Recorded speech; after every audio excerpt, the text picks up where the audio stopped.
Yeah. Y'all already know what it is. One of the hottest podcasts out right now. Yeah. Okay. Yeah. Ooh, we lined up. You make Stevie wonder. If you got a problem, she'll do her best to solve them. Ooh, Longy, like for the party. I gotta tune in. You know she do this. Hey y'all, it is your girl. I am her. She is she. Her is her. I am her. I am she. Your girl, One Laundry. I am so sorry for the delay in the recording. And also I was waiting for the co-host to find some availability to record this episode. So I was running into a lot of things on top of for some strange reason. The program that I record on was not allowing me to record, and that's my bad for not having a backup program to record. But it is what it is. It's just me on this episode. I did make some notes, so we're just gonna piggyback off the week before last episode when me and Marcus was talking about dating as a millennial, and I kind of just want to bring it all home and, on a serious note, talk about some things that, since I've listened to the podcast myself, because even doing recording, I really don't be understanding, and I say I don't understand what I be saying, but you really can't process what you're saying until you listen to it. So after I record, I always go back and listen, and then I realized that I was missing some stuff that I need to touch on. Most of the time half of the time we just kind of got thrown off and we're just rotting out, and we didn't go through everything in my notes. So this is what this episode is. We're going to be talking Dating as a Millennial Part 2. I don't know if that's going to be the title, but this is kind of part 2 of the first part of it. And only due to the fact that I got so many responses and feedbacks, and everybody was like, oh my god, I got something to say, you're right about this. And somebody even told me that I was damaged. Some of the stuff I was playing about, but some stuff I was serious about on that episode. So yeah, we're just gonna go ahead and get into it.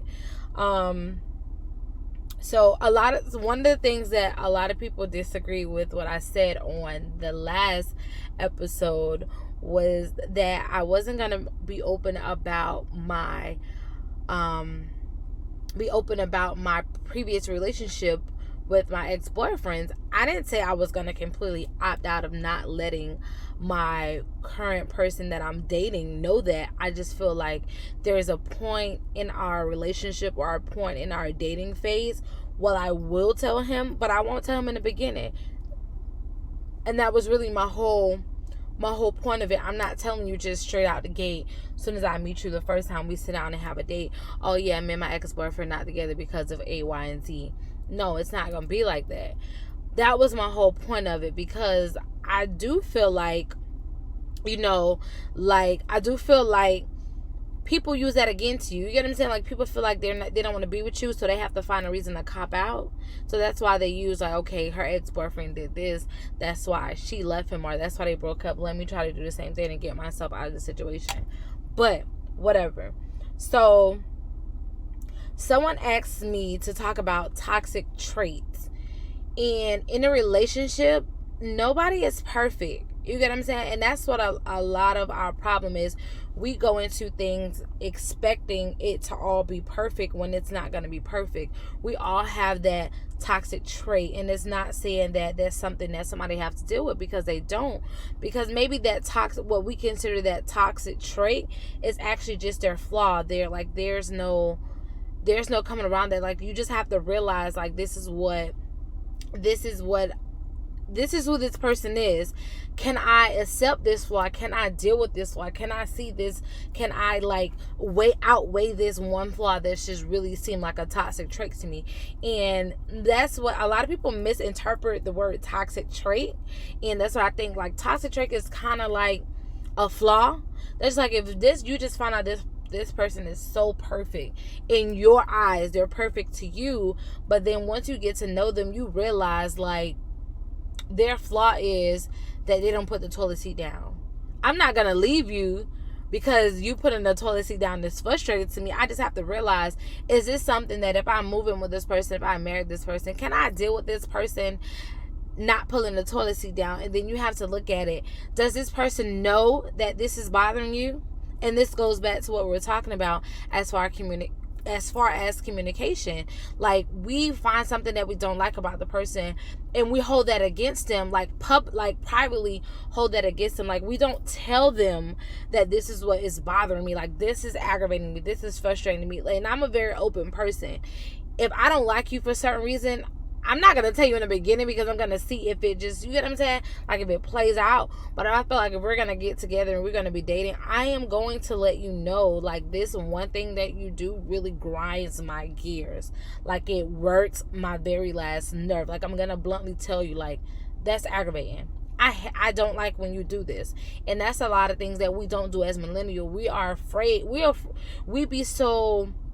We praise what a person do, but we never let them know what's frustrating me. Oh, like, oh my God, I love when you do this. But you never explain to this person you don't like when they do this. And it always becomes a problem because when something goes wrong, that be like top 3 of what we are, however you may put it, we're arguing about, because I didn't know that this bothered you. You never told me that this bothered me, that bothers you. Why didn't you tell me this? Maybe I could have fixed it. Like I was doing, and then it's not even they're doing it on purpose. They're doing it unintentionally. Like they don't even know that they're doing it because that's just who they are. So that's something that you always have to look into. If you're dating somebody and they don't know what they do that aggravates you or that frustrates you, you need to let them know. So yeah, just to piggyback off that. And another one of my that I have in my notes is they wanted me to touch on stages of dating. And I thought we went through this, but I'll just recap it. And this is just mine. This can be somebody else. This is just mine. This is my podcast, so I'm going to talk about what I think. And we can always have the dispute later, but this is mine. I'm just playing. But no. So to me, the stages of dating are the stages of relationship, however you want to word it. The first stage is talking. And talking is just getting to know somebody, like getting to know their favorite color, getting to know their favorite food, their favorite hobby, what they do for a living, getting to know somebody. That's what the talking stage is. The second stage is friends. And friends is basically like, okay, we're communicating with each other. We're still getting to know each other. But now we've developed this friendship that where I gotta I'm gonna check up on you. I'm gonna see how your day is going. I'm gonna tell you good morning, stuff like that. But you're not entitled to text a person good morning. You're not entitled to text a person good night. This is just a friendship that you guys are building. Fellowship is kind of like going on dates. You get what I'm saying? Like we're together, we're connecting, we're talking, we're building a friendship. So everything just kind of ties into each other. Talking, friends, fellowship's like we meet up. You get what I'm saying? We go on dates. We're still getting to know each other. We're being friends. We're building this connection. We're figuring out each other to see if there's something like, are we gonna stay friends? Are we gonna move to the next phase, leveling up? This is just that step for me. After fellowship comes dating. Now with dating, now we've exceeded. We know each other a little bit well. We figure like, okay, this is something that I may want. We built a friendship. We've spent time with each other, so we know that we can be around each other. So now we're starting to date. And what that means what I mean by dating is we're connecting all three together. We're applying it in the dating phase, and we're still, your options are still open because you haven't really got to know this person. Dating is just the point you're going on dates, you're still getting to know each other, but now it's a little more tighter. Not saying tight, I don't think tight is the word I want to use. A little more it's a little more, I want to say intimate, but not intimate in the sense of we're having sex. Like, you get what I'm saying? Like, you guys are really bonding a lot more. I feel like I'm using it. I feel like I'm explaining it a little, like, not way that I want to really explain it. But yeah, like, you're bonding more. You get what I'm saying? So now we're dating. Now I feel like, okay, now I'm entitled. I feel like I'm entitled to text this person good morning. I'm feeling like maybe we have to meet up once a week to fellowship, to date, go on a date, whether I'm taking him on a date or him taking me on a date. That's dating. Now, when you're after dating, comes the courting stage. Now, when you're courting each other, this is now what I consider a committed relationship. Like, now we're boyfriend and girlfriend. We've came to agreement that we've built a friendship. We fellowship, we spent time with each other, we've dated each other. Like, we're narrowing down to feel like, okay, I can deal with this person. I feel like I want more from this person, so let's take it to the next level. Now that you're courting, now you're in committed relationship. And somebody said that when you're courting, your options still may be open. Of course, but at this point, you guys are courting. So now you guys have excluded everybody else that could have been a candidate to possibly be somebody that you can date or somebody that you feel like you want to be with. Now I wouldn't say they're your backup, they're on the back burner, but you've excluded them out because now you've already committed to this person that y'all going to be in a relationship. Now, what a committed relationship is to you may be different from what is a committed relationship to me, because when we consider each other boyfriend and girlfriend, you need not to be flirting with anybody. Hello? You need not to be putting heart emojis on people comments if it ain't your family. Hello? And I'm not stalking you, but this is just something like now that you're courting, you're beginning to gain trust in this person. Like, I'm committing to giving my time to you. I'm committing to being in a relationship with you. Like, now I'm investing into you. So now I feel like you need to gain my trust. Like, there are certain things that you can't do because now that you're in a relationship. And then from courting is kind of, from courting, you kind of go to the committed relationship. I kind of wean that in together. And then once you're in a committed relationship, if you guys feel like, y'all, this is it, I don't want nobody else, this is my bae, you get into that, you guys have made it to that step, then there's engagement. And then after engagement is just an announcement that this is the person that I want to spend the rest of my life with. And when you're engaged, like, the next step is marriage. Now, after we make it to marriage, ain't no divorcing, okay? So that's the stages of dating for me. And another thing that somebody wanted me to elaborate on was the seasons in dating. Somebody was a little confused by what I mean by that. And I kind of put it together in a way that it kind of makes sense. When I mean, like, the seasons of dating, one is summer, when you're mad, like, you hot. So it's like, this is the season that we have to go through in dating, so that way can you deal with this person. Like, you have to see them in all 4 seasons. And the next season is fall. Like, when you're emotional, like, when you're in your feelings, I need to be able to know, like, how is this person when they get in their feelings? You get what I'm saying? Like, now I know when you're mad. Like, when you're angry, I know how to handle when you're angry. Some people don't like to talk when they're angry. Or when you're in your feelings, they shut down. So that is that's fall, which is when you're emotional. Summer is when you are sad. The third one is in the winter, when you're happy. Like, I need to know, like, when you're happy, like, how you feel, how you treat, you know what I'm saying, how you reciprocate, stuff like that. And spring, when you're at your worst. That's what I was meaning when I said that I need to see you on all 4 seasons. Like, I need to see you on every level, every emotion. Like, I need to see you mad, angry, sad. I need to see all of that, because you never know. Like, you only see this person happy, and when they mad, they exclude their self from you. So you don't really know that when y'all married and y'all in a relationship, you don't know how this person will act when you're mad, and you're trying to do this thing, and when they're mad, they don't like to do this. Or when they're sad, they don't like to do this. So I need to see you in all 4 seasons. So that's what I mean when I said that I need to see a person in all 4 seasons. What else?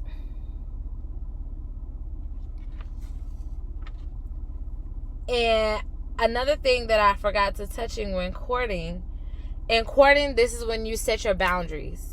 Like, let's just say if you are a person that's celibate, I feel like when you're courting, this is something that you need to tell the person that you're talking to or that you're getting ready to be in a relationship with, because they may feel like maybe that person that you're trying to be committed to, they don't believe in being celibate.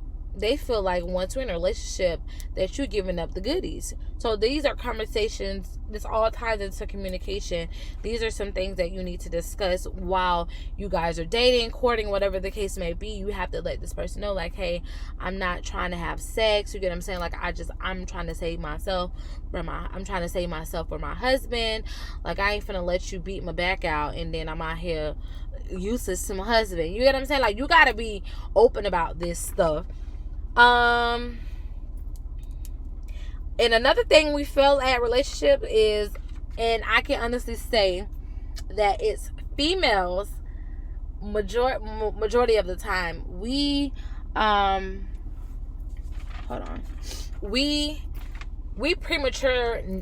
prematurely announce that we are in a relationship without even knowing where you stand with this person. Because a lot of time, and I'm not saying we as in me, I'm just saying as a whole, like females individually, because I don't want to end up like make everybody think that, like make everybody feel like I'm better than, I don't want to do that. So I'm gonna always approach it as us, we, stuff like that, because I'm a part of that. So we as women, we prematurely announce that we're in a relationship. And we do this and we hurt our own feelings because we didn't have this conversation with dude, like, what are we?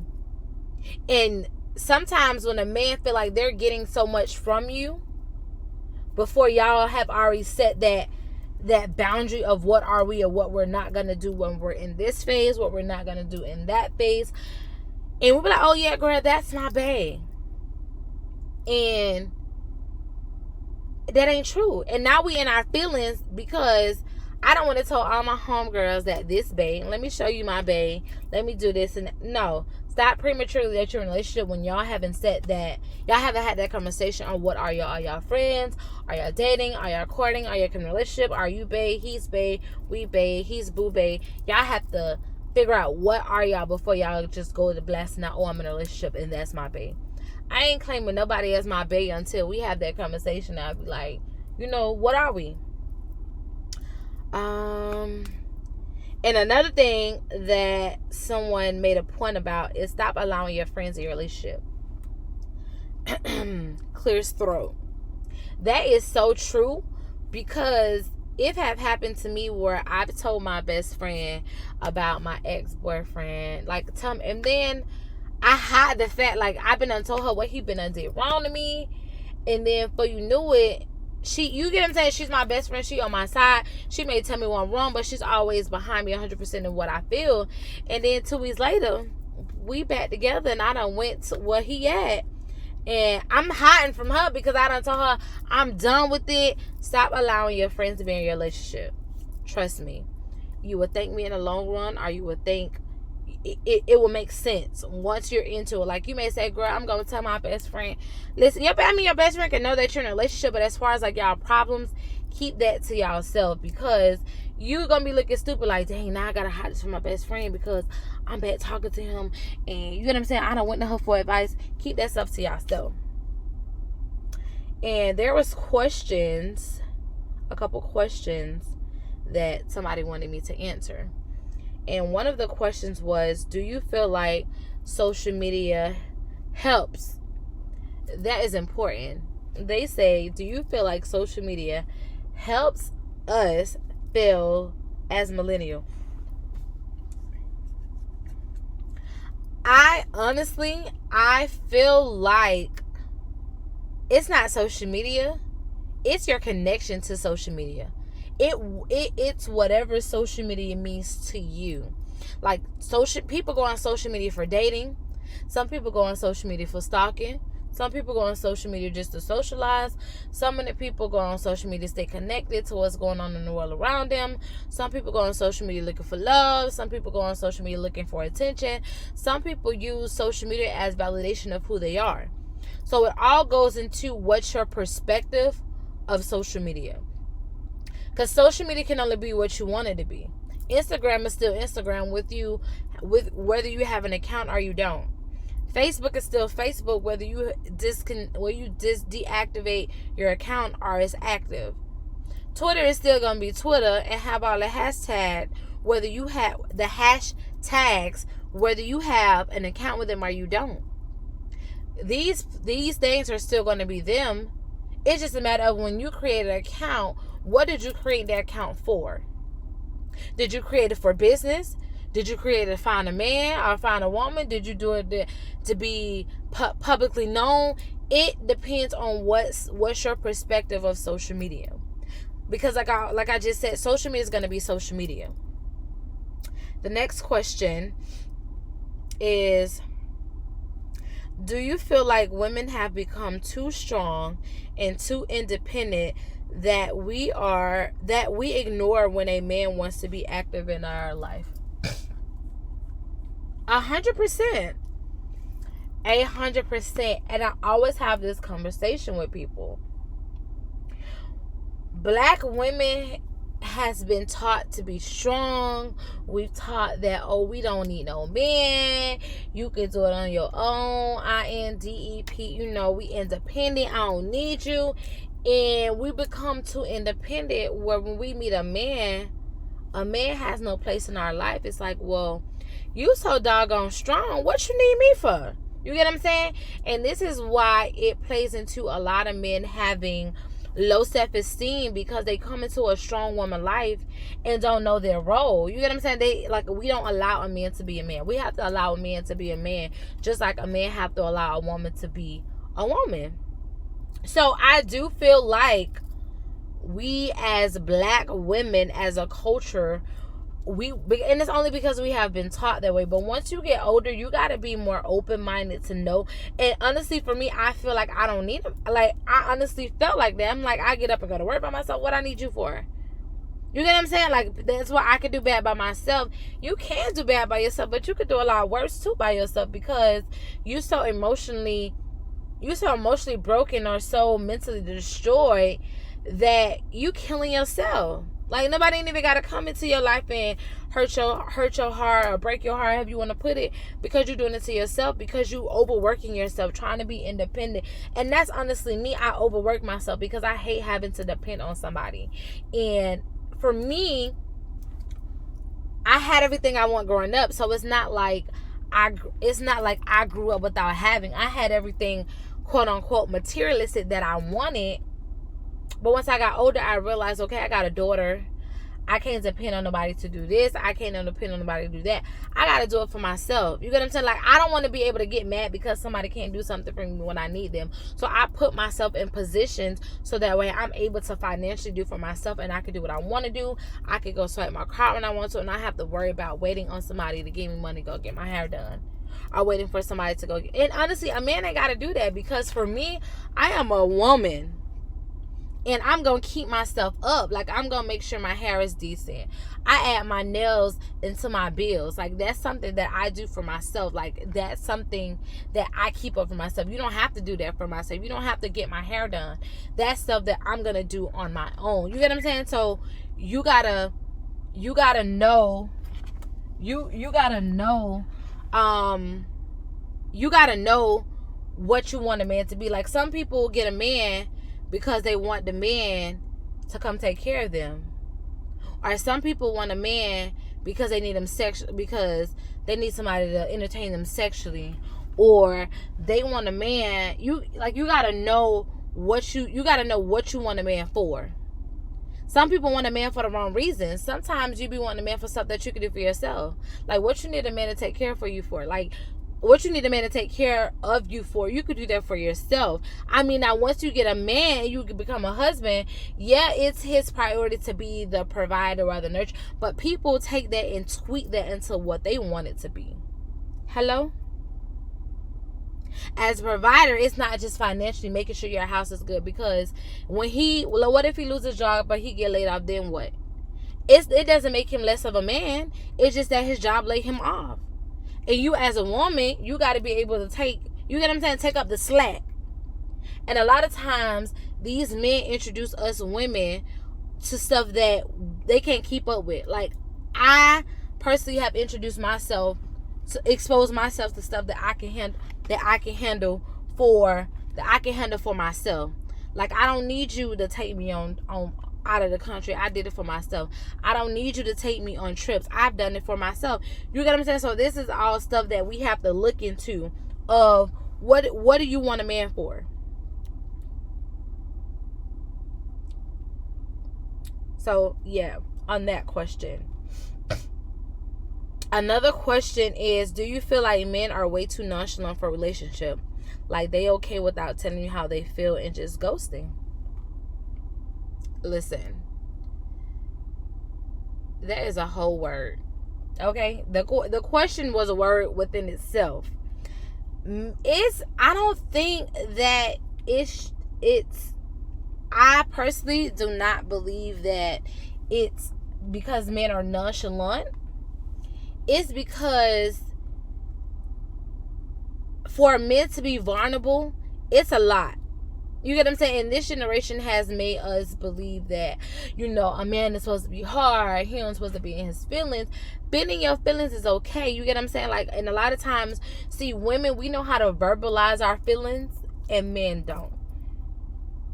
Because, like, when, let's just say a man goes to his daddy gonna ask him what's wrong. And when his daddy tell him what's wrong, oh man, you better toughen up. You don't got no business feeling like that. But if a girl tell you, oh mommy, I'm hurt, oh my God, my baby, like, she's gonna embrace that hurt. You get what I'm saying? So a lot of time, we as women, we know how to verbalize our feelings, but men don't. And I think that's what it is. Not taking up for the men. But so there are some men that are very nonchalant and feel like they're not gonna tell you how they feel. That is true. So that's always something that you have to, I think a person upbringing plays a major part in that. Yes. I got a revelation. That's what we got to do. You gotta be able to know somebody upbringing, and like how are their parents, like how did their parents parent them, because that plays a lot of part in them growing up. And honestly, I mean, at this age, as quote unquote millennials, we shouldn't be using that as an excuse, because we all should have this open mind and be open to a lot of new things. But that also plays a major part, because a lot of people don't know how to talk about this stuff. So that's always something that's like a keynote that you can dig into. And another question is,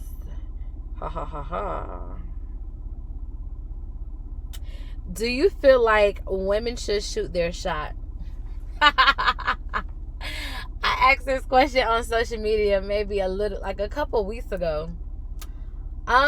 Me personally, I think that women should shoot their shot. Like, if you like somebody, shoot your shot. Me personally, I'ma just kind of like throw out hints. Like, you get what I'm saying? Like, I may look at your Instagram story.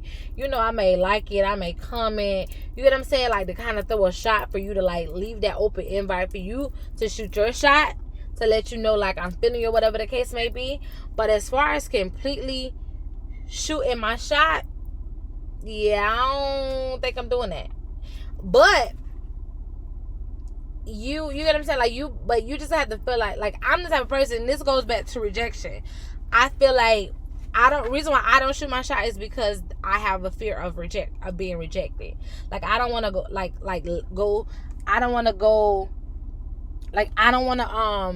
I just lost my train of thought. I don't want to shoot my shot and then I'm not your type. So that is all, you get what I'm saying? Because I feel like a lot of, like, let's just say, like, my preference is somebody with a beard, somebody, with, like, I like somebody bearded, not like dark skin. And just looking at social media, a lot of dark men don't like dark skinned girls. They like light skinned girls. So that always like a battle in my head. Like, what if I shoot my shot and I ain't his type? You get what I'm saying? Like, what if I'm not his preference? Then that's gonna leave me kind of like, dang, why did I do this? So that's just me, in my opinion. Like, that's just something that I battle with. I mean, but I'll flirt. Like, I'm naturally a flirt. I will flirt with you. You get what I'm saying? But as far as I can be like, hey, I like you. What's up? Yeah, I don't have that in me. I ain't gonna do all that. I just can't do it. I don't see myself just be like, hey, what's up? I like you. You gotta have some balls to do that, and I ain't got no balls. Okay. Let me just look over. I'm just kind of recapping and going off that.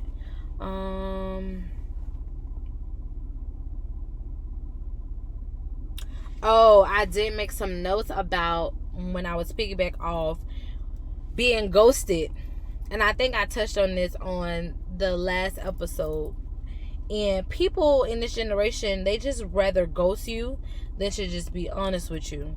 Like, in my opinion, telling me that I'm not for you or you don't want me, and there has been like a shift in your feelings, it's better than me being hurt that way than me to have to build up assumptions of how you're treating me, like if you're ghosting yourself and you're dissing yourself without communicating with me, like why you left, like why are you ghosting me? You get what I'm saying? Like, a lot of people feel like, oh, they feel like if they just ghost me, they just ghost you, that they feel like that was a better option. No, because that actually hurts somebody more, because then people go to beating themselves up wondering like, what did I do? And another thing is,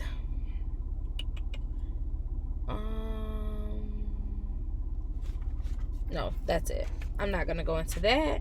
So on like a more serious note, I've touched on that. We spent about maybe 30 minutes on that. I kind of went over a little, but that's okay. Another thing, like on a serious note, these are just kind of like our keynotes or takeaways for me as far as like dating as a millennial. There are a lot of things that we as an individual, as a whole, we need to break up with. Excuse me, I don't have no water. These are a couple things I'm gonna touch on that we need to break up with before it breaks us individually. And we need to break up with this fairy tale relationship. We have to. I mean, like, when you get a man, it's just your own, you writing your own fairy tale story, that's different. But as far as like looking on social media thinking like this bagel, we gotta cut that out, because that will break you, honestly. And my thing is, how can we, and this is for fairy tales, it may seem like I'm reading this because a lot of time I'm just reading over my notes. We can never create what we never witness. That is a word for the house. I am gonna say that one more time. How can we create what we never witness? How can you make this bagels when you never even witnessed it? You don't know what that person been through or what they got to make their relationship what it is. And let me see. Happily ever after. I'm honestly just about to read my notes. This is for breaking up with the thought of fairy tale. Happily ever after is not a destination, it is a journey. So don't think just because you with somebody you happily ever after. No, it's not a destination. It's not the final state. It's a journey. Because even though that you're happy now, there's gonna be some bumps in the road where you feel like this ain't what you want. And these are the times that you have to fight. They don't tell you that they had to fight through their marriage in this fairy tale that you see on social media. And then another thing is we don't date potential. Because everybody has potential, but everybody don't meet that potential. So we cannot date a potential. I am too old in age. I am somebody's whole mother. I don't have time to be dating a potential. Oh, this could potential be this. Oh, that can potential. No. I'm not dating potential. We got to know what we want, what we going for, what we moving for. Ain't no more that this could possibly be this. No, we're not doing that no more. that was middle school. Not even middle school. That was high school. We not doing that no more. Count me out on dating potential.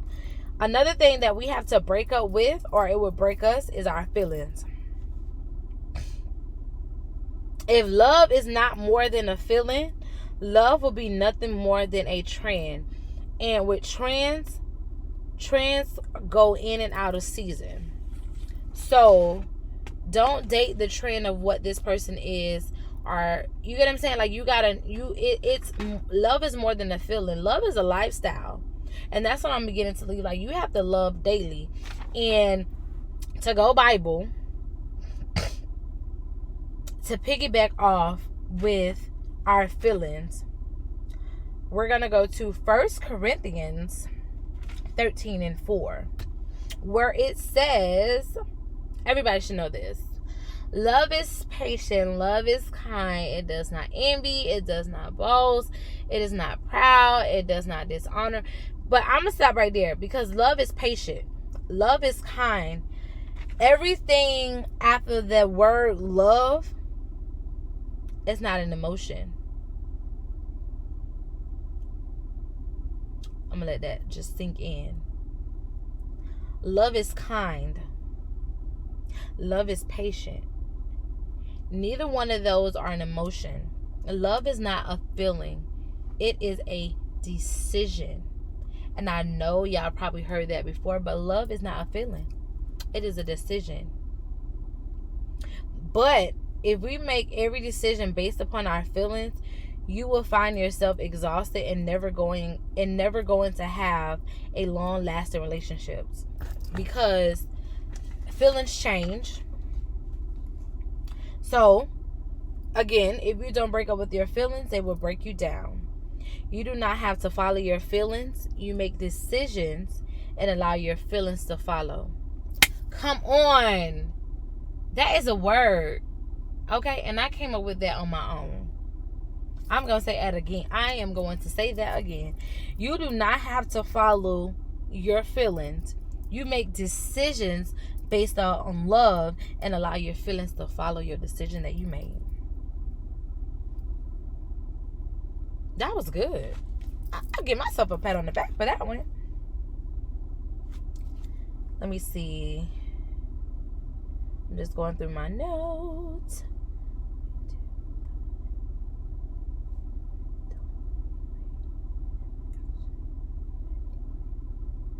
Okay, so here's another note. Don't feel your way in the actions. Act your way in the feeling, and watch you break up with your feelings. I don't know if y'all get that, but I'm going to read it again. Don't feel your way into the actions. Like, don't try to see, I'm going to feel this out. Don't do that. You have to act your way. Like, be kind. Be patient. And watch your feelings remove. Like, when you make, like, it goes back to when you make that decision. If that makes sense. I don't know if that makes sense. I'm gonna let it go. I think that's really it, though, because I'm learning. I'm trying to stay up under 30 minutes with these podcasts. I'm learning. So that's basically it. I am sorry for the delay, that it was taking me almost a week to get this recording going. But as always, be sure to follow us on all platforms. We are on Apple Podcasts. We are on SoundCloud. We are on YouTube for those who don't have either Apple or SoundCloud. I have an Instagram that I'm not active on, that I promise that I'm going to be back active on. We also have a Facebook like page. Be sure to like. Be sure to subscribe. Be sure to leave a comment on SoundCloud. You can leave a review on Apple Podcasts. You also can leave your comment on YouTube. I want to hear back from you guys. Like, I want to know what you guys want to hear more of. You guys can give me some topics, and we'll go from there. I'm going to be uploading another podcast tomorrow. which will be on a Sunday, so that it'll catch me up. So we'll be caught up for this podcast is making up from last week, and then I'll record another one for that week. So we're going to be up to date. And again, I'm working on time management so I can get these things recorded prior and then just have them uploaded the day that they need to be uploaded. I am working on it, but I'm a very busy woman. I am a full-time mother. I am a full-time employee. I'm getting ready to go back to school. So there's a lot of things that I'm working on. And just to keep you guys a little into my world, I am working on doing an event. I want to do like a panel talk where we're discussing just discussing topics, and get everybody perspective and everybody point of view on stuff.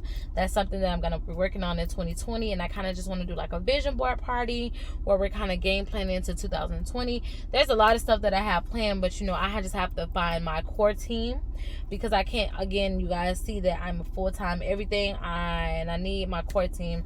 I need somebody that I can depend on, that can help me with these things, somebody that is creative, that I can put my thoughts with. But we're working on it. We're getting there.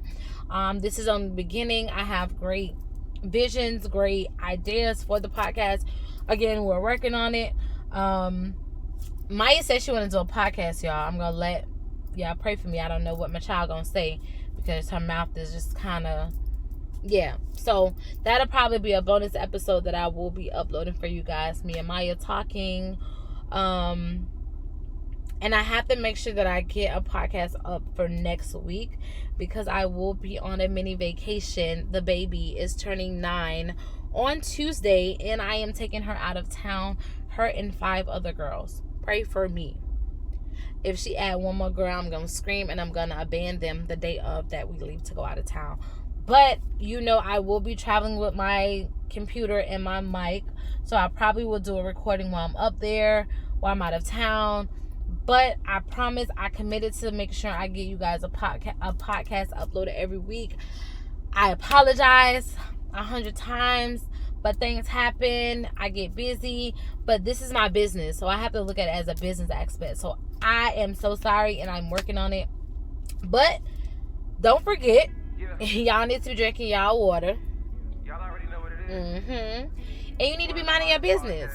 We is drinking our water and minding our business all 2020 and the remaining of 2019. But that is it. Until next time, goodbye.